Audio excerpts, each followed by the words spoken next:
education.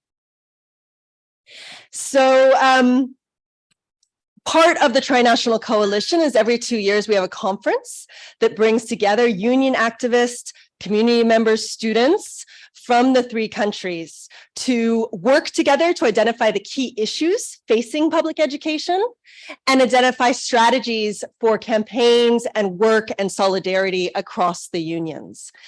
And so we bring together teachers from Canada. So we had a delegation come from BC to Mexico in October. We have teachers in Ontario as well, and Jen's here from the Ontario Teachers Federation. In the US, on the coordinating committee, it is Chicago teachers and teachers in Los Angeles.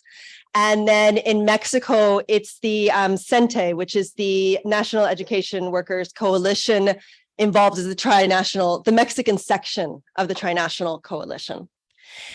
And so we thought we would try out today a hybrid workshop with you, where our speakers are all part of the Trinational Coalition, and they're all going to be joining virtually today.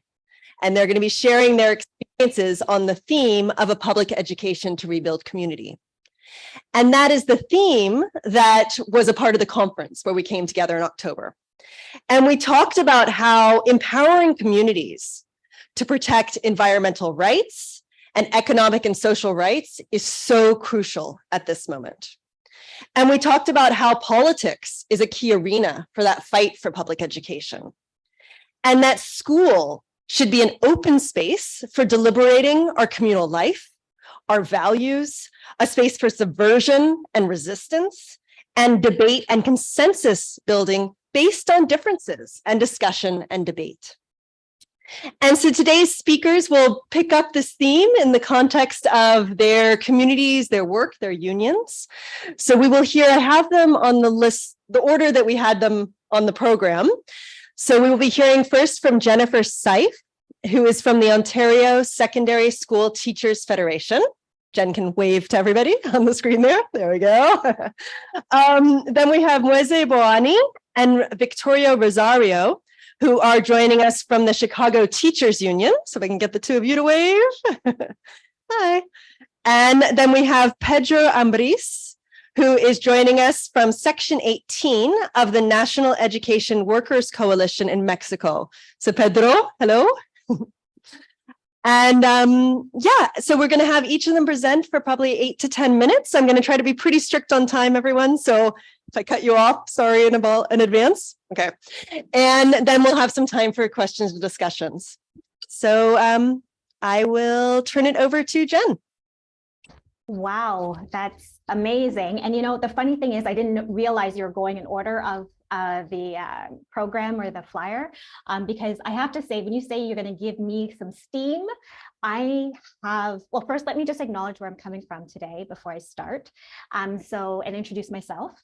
So I'm Jennifer Seif. I am from the Ontario Secondary School Teachers Federation. I am in their communications and political action department. The 2 areas that I absolutely love, and it just invigorates me. And I'm actually coming in from Toronto today. So I'm zooming in from Toronto today.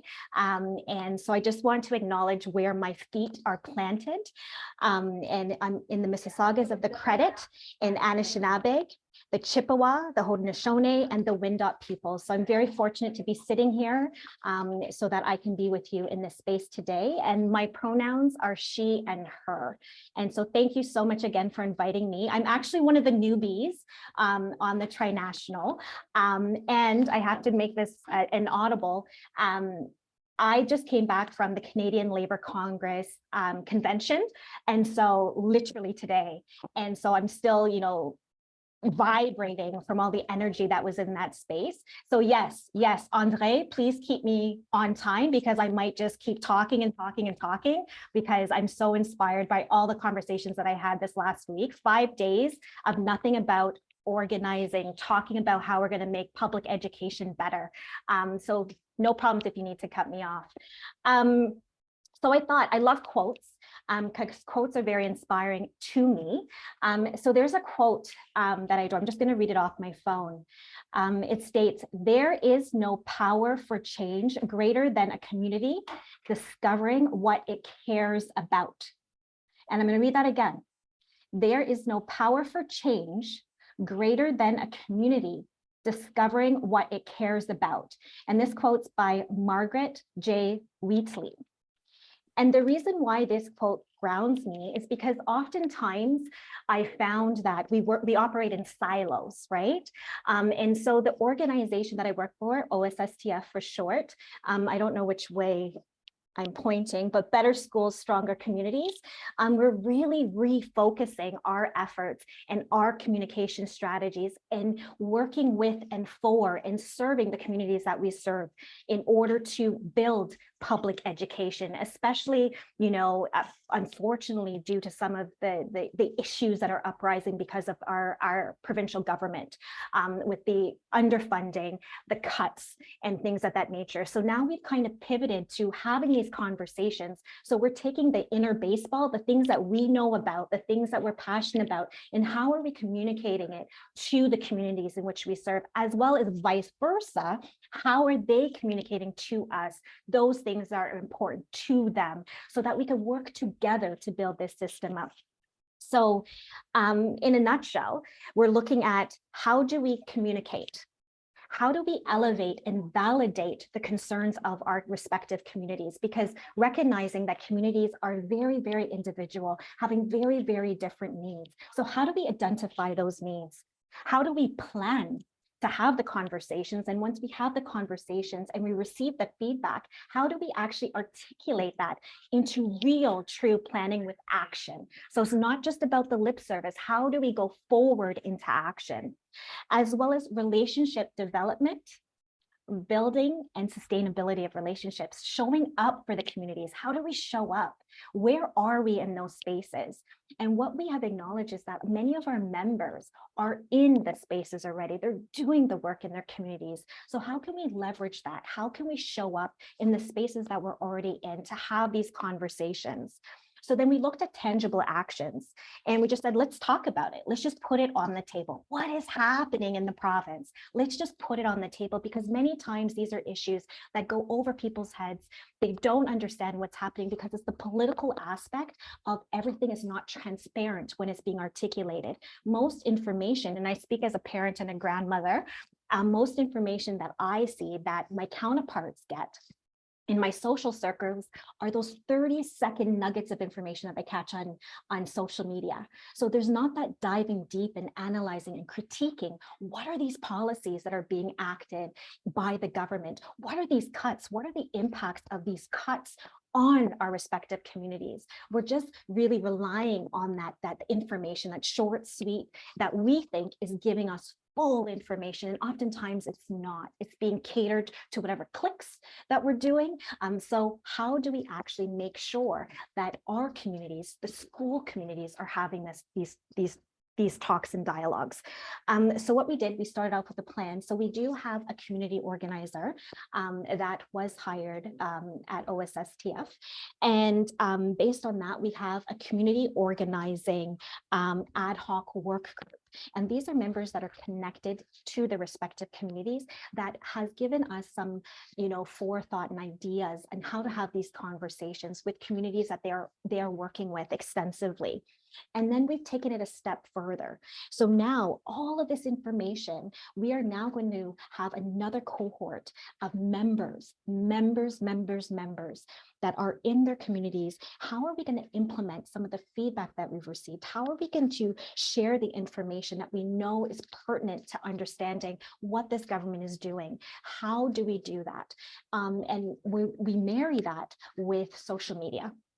And we marry that with creating tools, right? Because it's the ease as well. It's the ease as well. So we have this thing that we started in the communications department with our provincial executive, where we're actually giving before like the long weekends. So on social media, if you follow OSSTF if you can, we have these little sheets. So it's like the fact sheets, and it's things that they could talk about while they're at, the kitchen table, over a meal. And so it's really catered as that kind of chat, the sheet of information to share. And it's just short information. Did you know Did you know that this is happening? Did you know that this money was not spent? Did you know that this is the type of curriculum that your child is going to be experiencing? Did you know that this is how your community is being underserved? So just things that as members, they can speak and connect with the communities about in a very, very, very transparent way. So those are typically some of the things that we are doing, and we're being very, very active and involving our membership, as well as acknowledging that education equals mobilization. And that's something that was resonating in the Congress convention this past week. So that sentiment that you need the education, you need the information, you need all of those tools that can empower you to make decisions, because those decisions that you make then take you to the polling station when it's time to vote. And we do need educated voters to go out and really make sure that, you know, they are selecting members of parliament, provincial parliament, that are public education friendly. Am I within 8 minutes? You're at 7 minutes and 30 seconds. Wow. Thank you, Jen. Thank you. Thank you. Awesome. Thanks. I'm going to turn it straight over to Victoria Mweze to contribute from the perspective of Chicago teachers. Hi, I'll start off. I'm Victoria Rosario. I am a teacher in Chicago, a member of the Chicago Teachers Union, a 16-year vet here in my neighborhood, which is the West Ridge neighborhood of Chicago. It's also considered the 50th ward. I'll turn it over to Muis so he can introduce himself. Hi, everyone. My name is Moise Bawani. I'm a educator in Chicago. I'm in my 6th year as a teacher. The neighborhood that Victoria is speaking about, that's where I live as well. And that's the neighborhood I grew up in. And that's the neighborhood where I fell in love with schools, fell in love with educators, and which put me on my journey to be a teacher myself. And I guess we're here to talk about just coming off the high of getting the first mayoral candidate elected who has ever been a teacher, was a member of our teachers union, and then organizer in our teachers union, and then became commissioner, Cook County commissioner in our area, and about getting candidates in leadership that come from our movement spaces. Moise being one of those candidates. In our area, the 50th ward of Chicago, we are in a very diverse and very many immigrants come and land in our neighborhood. And during this campaign time, not only were we organizing to get Brandon Johnson elected, but also to get Moise elected. And we organized in our school communities through our umbrella political organization, United Working Families, which is a group of different unions that are in support of workers, not only the teachers union, but also the healthcare, home care workers, and nursing unions coming together to get political candidates that come from our movement spaces. And so in our area, we've organized a chapter of this with teachers from the neighborhood, healthcare workers from the neighborhood, and we moved to get Moise elected.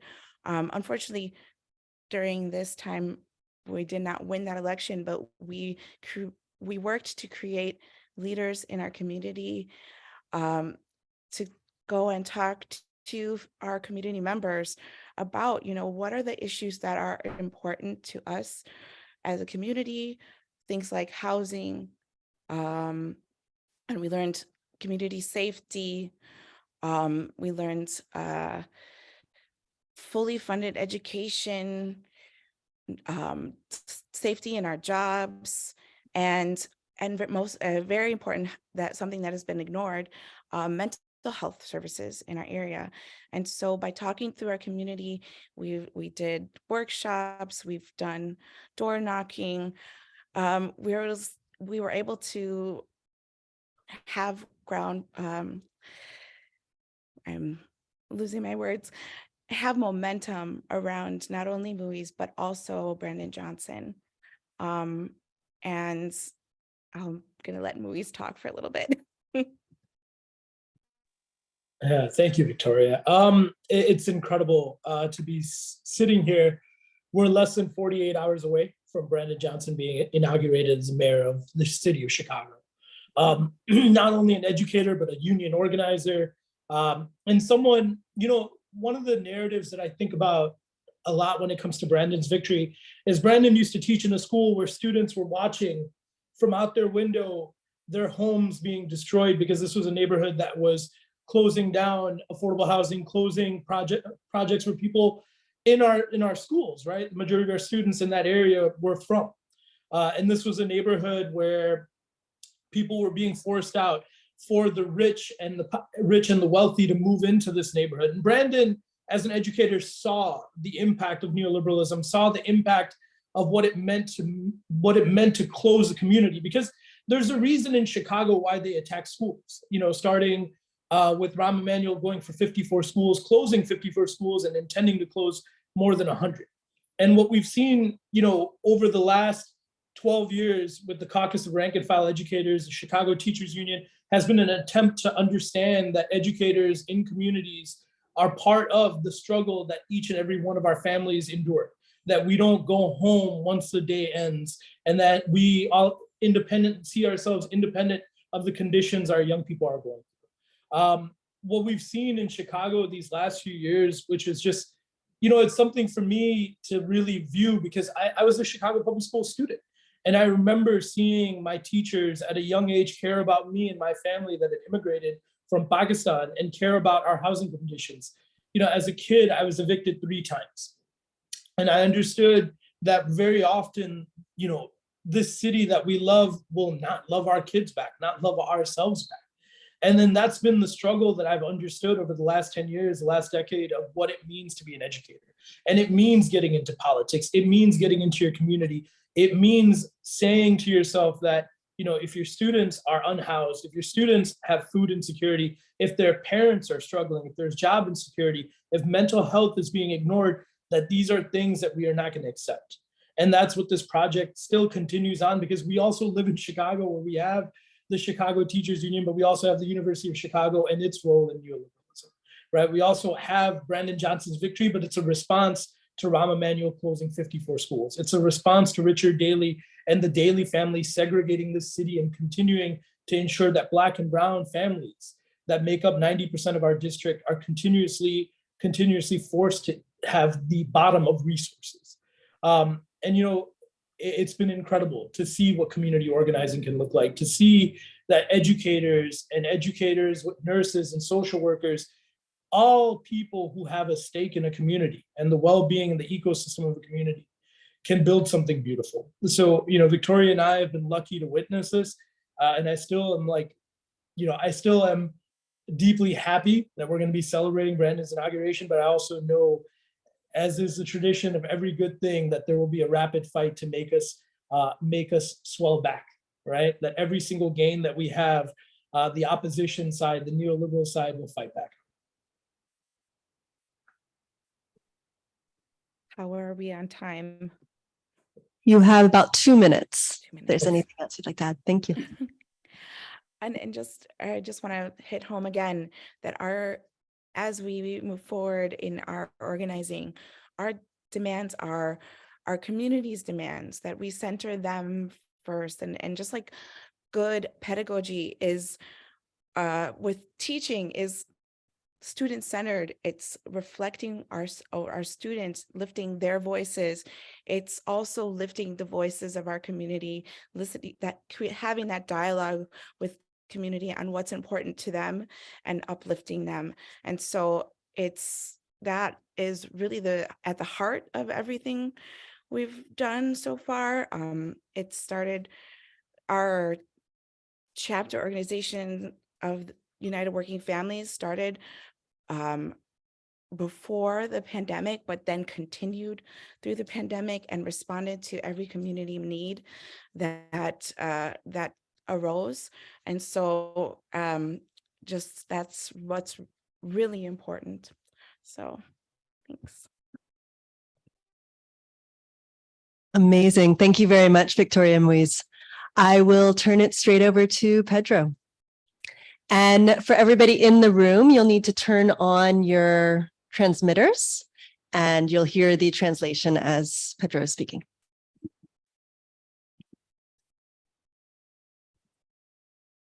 Linda tarde para todos.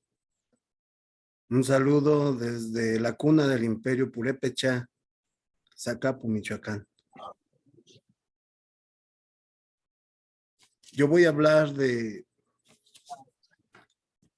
los 17 años que tengo conviviendo, aprendiendo, luchando y soñando desde la escuela integral, donde tuve la fortuna de llegar.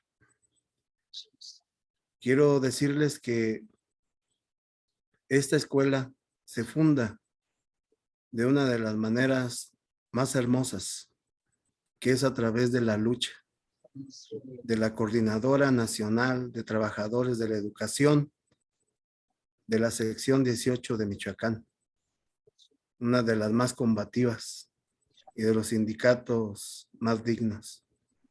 Nos dimos cuenta que en la calle se hacía la lucha, marchas, bloqueos, estar en el Zócalo diciendo que es injusto lo que está pasando en la educación, que hay que dignificar al maestro, que hay que reconocer al educando, al niño y al padre de familia. Pero ¿qué creen? Vimos que no era suficiente. Entonces se crea algo que se llama el proyecto político sindical. Y en ese proyecto político sindical se maneja una tarea importantísima y que no era otra cosa más que construir un proyecto alternativo de educación y cultura. Construir un proyecto alternativo de educación y cultura. ¿Qué quería decir todo esto, amigos? La lucha no solamente es en la calle, sino que es desde la escuela. Vamos a construir desde la escuela algo nuevo. Vamos a desafiar al poder. Y así lo hicimos. En el 2003, el 1 de septiembre del 2003, desafiamos al poder porque iniciamos con las escuelas integrales. 8 escuelas en todo el estado. ¿En qué consiste esto de la escuela integral? Bueno, no queremos educar como nos dictan las leyes del poder. Queremos otra educación. Queremos un lugar donde la justicia, la libertad y la felicidad sean posibles. Así que emprendimos algo hace 20 años que hoy retoman en la escuela de la 4T, que se llama la Escuela Nueva. Hace 20 años nosotros la manejamos. Entonces dijimos, si queremos una nueva escuela, queremos algo diferente, entonces, ¿qué tenemos que hacer? Y recordaba las palabras del maestro Eduardo Galeano cuando decía, la educación pública es la hija predilecta del sistema. Y entonces tuvimos que reconocer que esta educación pública que tenemos está sustentada en un sistema educativo. Y este sistema educativo tiene un sustento legal en un artículo 3 que aparece en la Constitución aquí en México. Y con ello tuvimos que reconocer el por qué cada vez que un presidente llega, modifica, cambia, reestructura y eso tiene que obedecer a que los vigilantes del orden mundial capitalista, como son las organizaciones del Fondo Monetario Internacional, la ODC, el Banco Mundial, hacen recomendaciones a los países del tercer mundo, como el mío se clasifica, para volver más atrayente la educación. Nosotros dijimos que no queríamos esto. Entonces, miren algo que sucedió.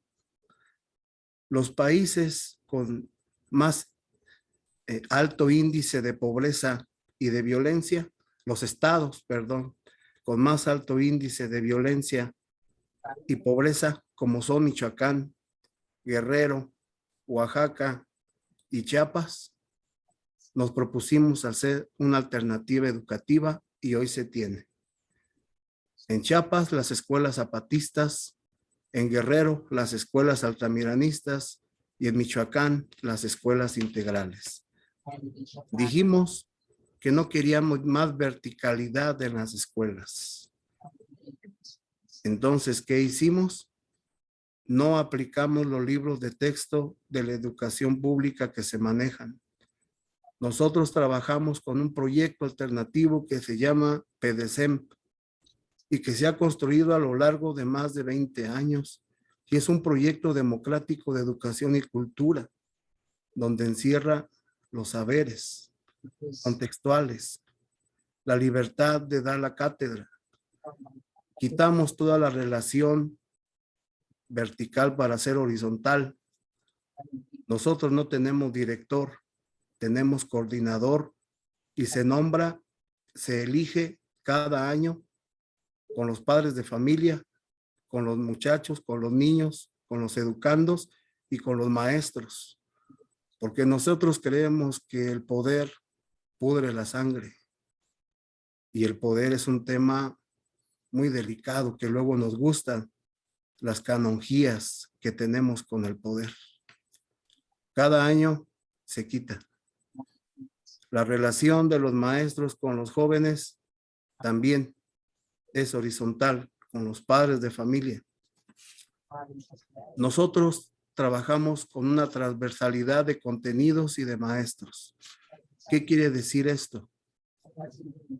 Que quien trabaja con los niños de preescolar tiene la oportunidad de trabajar con los niños de secundaria.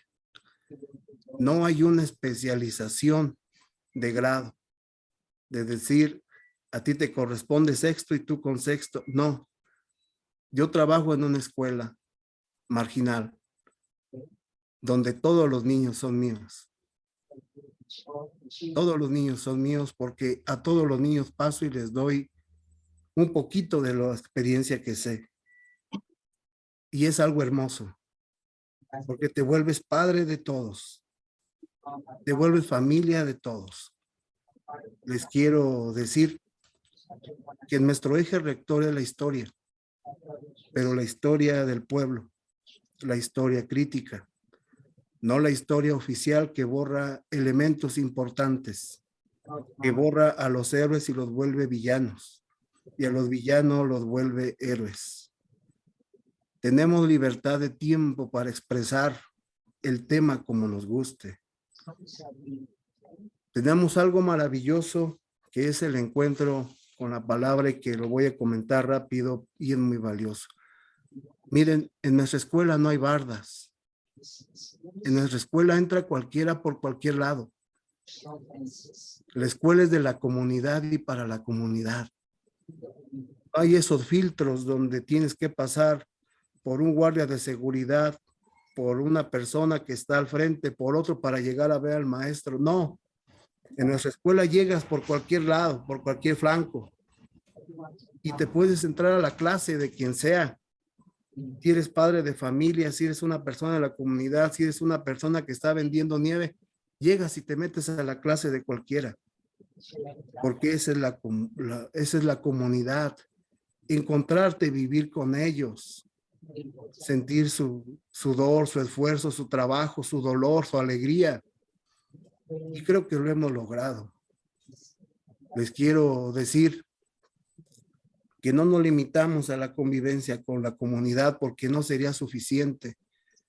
Tenemos que convivir con otros sindicatos, tenemos que convivir con otros maestros, tenemos que llevar la palabra de los que hoy están estudiando con nosotros a otros espacios, que sepan que no todo está bien, que aunque digan que no hay miseria, que no hay pobreza, que no hay necesidad, es mentira.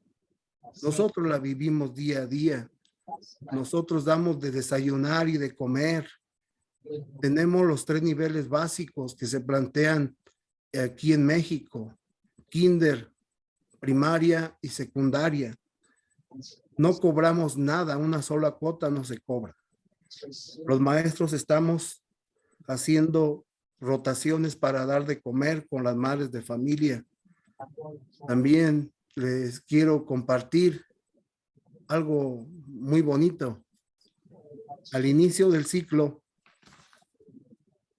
dijimos, si queremos hacer algo diferente, en nada hay que parecernos a otra escuela. Hay que trabajar. Hacemos una planeación comunitaria al inicio del ciclo escolar, donde van nuestros niños, nuestros maestros, nuestros padres de familia y las personas de la comunidad. Y planteamos lo siguiente: ¿qué problema hay en la comunidad que todos podamos resolver? Y empieza esa lluvia de ideas. Empiezan los abuelos, empiezan los padres, empiezan los niños. Y es la fiesta de la palabra y de la verdad. Es la fiesta de la realidad y del contexto, no de la mentira. Hace algunos 7 años, el problema era la drogadicción. Duramos tiempo, porque esa planeación no solamente es un escrito que ahí se queda para que se vea bonito. De ahí hacemos responsables, hacemos compromisos, hacemos trabajo, y el año que viene lo volvemos a valorar. ¿Hicimos algo o no se alcanzó a hacer nada? Duramos 4 años para poder erradicar en esa zona, en ese espacio, la droga. Quiero decirles que nosotros estábamos compartiendo saberes y a unos 10 metros estaba la gente repartiendo droga para venderla en esa área. Quiero decirles que muchos de nuestros muchachos se drogaban. Entonces, ¿qué tuvimos que hacer? Esa planeación comunitaria la tuvimos que bajar a una planeación anual, a la planeación mensual y a la planeación de clase.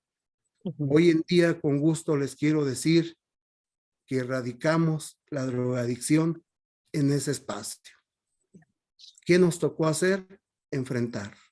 Enfrentar a los que la repartían, con los padres de familia, hacer el trabajo de planeación, y creo que lo logramos. Hoy en día, nuestra planeación gira al desempleo. Y es donde estamos trabajando. Disculpe, maestra No. Sevilla, perdón. No, gracias. Thank you, Pedro. We have about 10 minutes, so I want to turn it over to, we both have about 25 people on Zoom and we have the people in the room. So I'd like to offer an opportunity if anyone would like to make a comment or ask a question to the panelists. It's your time. Is there anybody who'd like to? Yeah.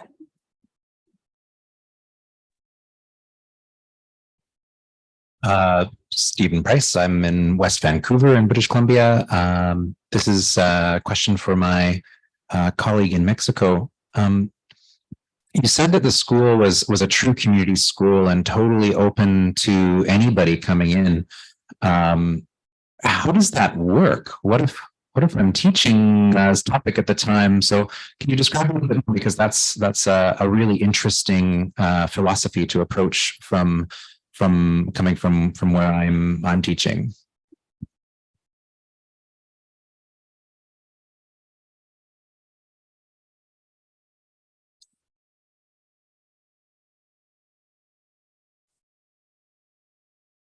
¿Ya respondo? Yes, go ahead. Sorry. Ah, Yes. está bien, gracias.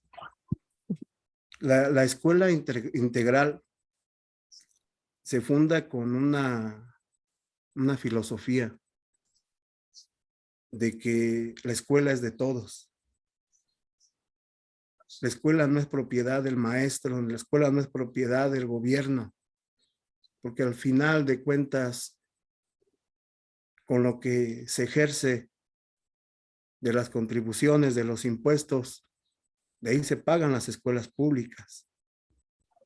Entonces nosotros creemos que la escuela es del pueblo. Si en la tarde un padre de familia quiere ir a la cancha que tenemos de básquet, quiere ir a los raquíticos juegos que tenemos, hechos por un maestro, por cierto, de nosotros, tiene derecho a ir ahí. No es un espacio cerrado, es un espacio de cultura, es un espacio de análisis, es un espacio de amor, es un espacio de fraternidad. Entonces, ¿por qué tiene que estar cerrada una escuela? No tiene que estar cerrada hacia nadie. Tiene que estar abierta aunque no esté el maestro. La escuela es con y sin los maestros. La escuela la hace la comunidad. Recordemos que muchas enseñanzas las hemos aprendido de los abuelos. Les hemos aprendido de la gente sabia que no tiene títulos, pero que es un excelente ser humano. Entonces, ¿por qué hay que cerrar la escuela? Hay que confiar en la gente. Hay que confiar en nosotros. Enfrente no hay enemigos, hay amigos. Lo que pasa que a veces las necesidades hacen actuar de otra forma y el sistema está hecho para que nos veamos con desconfianza entre nosotros. Sí. Thank you. We have a question from one of the online participants, Mizu Lee, and apologize if I'm not pronouncing your name correctly. I'll just put you on spotlight there as well. If you want to unmute yourself, you can ask your question. Hi, I'm Kirsten Ellis from Los Angeles, Source. United Teachers, Los Angeles. Did you call? You called on me, I think. That's fine. Yeah, go ahead. Great. I'm really enjoying the presentation. I love what about hearing about this free school in Mexico, because it's more of a statement, I guess, than a question. But I have been teaching at a performing arts high school at Los Angeles Unified School District for 8 years. And this past year, we had to get a new administrator. And the system is very top down in LAUSD and the United States. And we suddenly noticed our school was under attack and retaliation from a corrupt kind of neoliberal cabal in our local district office. And we started noticing the new administration attacking our transgender students, our special education students, trying to transfer them. We started noticing an alarming pattern of retaliation against an African-American female teacher and students. So it all culminated March 2nd, where a teacher was, it turned out, illegally removed from the classroom for 8 days, but the rest of the district didn't know. And we started community organizing, reaching out to groups in the community and with parents and students. That students started revolting before that's what put the teachers into action with organizing with the community. The students started having walkouts. So in 2 months, we've actually won a battle because we organized so fast and quickly with the community, because we had the community support already. We had the parents behind us. But we were noticing tactics being used that are classic to use for getting a school to fail, so you could move a charter in. We started noticing all these tactics that were being used seem so familiar. They're being used across the country, like from Chicago, where all the schools were closed and a lot of privatization happened in New Orleans. And then all these different places. So I guess my question is, it's amazing to get this little success. It's a for our school community, because performing arts, we have more progressive ideas and values than a lot of other places and a lot of other schools. So my question would be, how do we tie that neoliberal attack that's been happening? It's now become like a complete right-wing attack that's happening. And somehow it's like these attacks are coming at us from all sides. And we really think we are being targeted because our school campus has 5 schools on this giant high school, like 2,500 students, but each school is only 350 students. So around there. And so we realize we're one of the most expensive experimental schools on this campus, probably in the nation. And they don't like the idea that the children and community of East LA might have something so expensive, right? Maybe there's this institutional racism that maybe the people of East LA don't deserve this. Who are we to have these schools? I don't know, but if someone could tie together that big picture between the right wing and the neoliberals and the privatization, I would love someone to speak about that. Thank you. Thank you, Kristen. I'm just looking at time, and I know for our folks in the room, they have another session they're going to have to go to. So unfortunately, we can't extend for very long. Maybe just to Kristen's question about the big picture and that bigger struggle. I don't know if there's, if Jen, you haven't responded to a question yet, or Victoria or Mwizi. I don't know if one of you wants to take that up, and then we'll wrap up. I guess I could respond to it.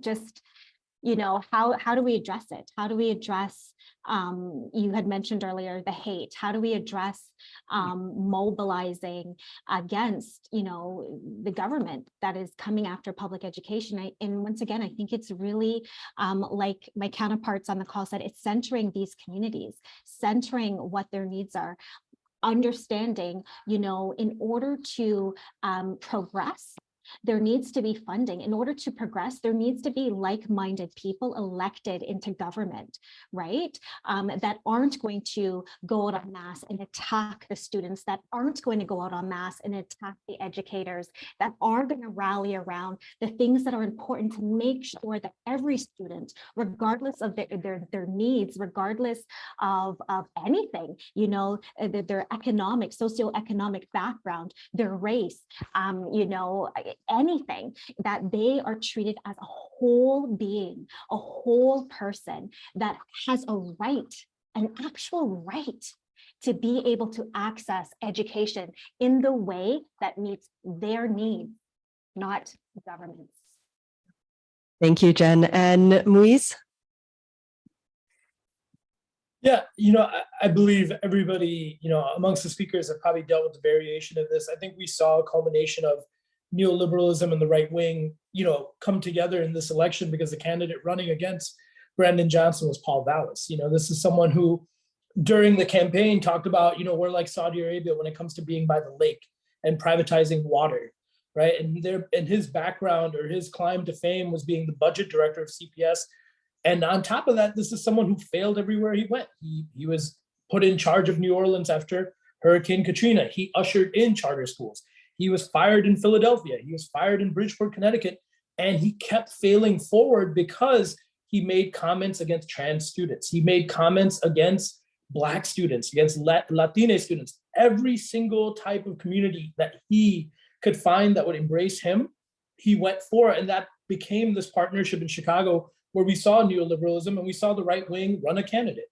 How did we win? We won because of big things such as community organizing and teachers being out there knocking doors, the United Working Families, an organization of community groups like Brighton Park Neighborhood Council, United Working Families of the 50th Ward, the Chicago Teachers Union, SEIU Healthcare, coalition building, right? That's how we were able to push back. But you also saw this full-on response. I was so interested when you mentioned students walking out. Students in Little Village, this neighborhood in Chicago, walked out right before the election because they were taught and they remembered that when their parents went on hunger strike to have a school built there, Paul Vallis said, I don't care how long they go on hunger strike, they're not going to bully me into giving them a school. it is amazing how history works.